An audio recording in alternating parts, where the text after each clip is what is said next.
Azerbaijan considers the anti-Azerbaijani statements of the U.S. State Department officials unacceptable and will respond to any unfriendly step with appropriate retaliatory measures.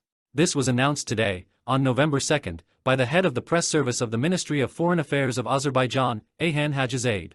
Speaking with Azerbaijan in the language of threats is not permissible. Official Baku will respond to any unfriendly step with adequate retaliatory measures, the statement said. On October 31, speaking at the U.S. Senate Committee, Secretary of State Anthony Blinken announced the need for additional funding to address the severe humanitarian needs in Armenia as a result of the conflict, and on November 2, the State Department, responding to a question from the Armenian service of Voice of America, emphasized that the United States supports Armenia's sovereignty and territorial integrity, and any violation of these will have serious consequences.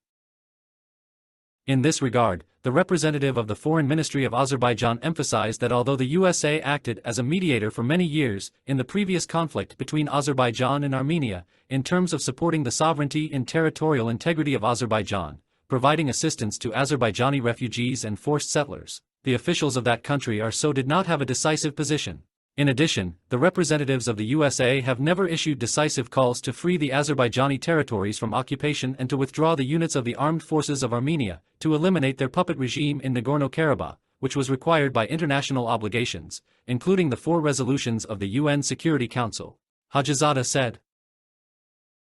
According to him, the United States instead directed Armenia on the wrong path, created conditions for separatists to travel to the U.S., financed them and thereby supported the maintenance of an illegal regime in the territories of Azerbaijan.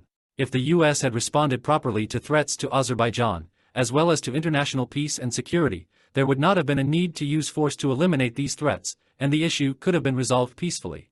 International mediators, including the U.S. The lack of any result of the actions and the continued aggressive policy of Armenia forced Azerbaijan to liberate its lands by military means, the statement said. Concluding the speech, the Azerbaijani side noted the importance of ending the policy of encouraging the aggressor state, Armenia, because it is a serious obstacle to achieving peace and stability in the region.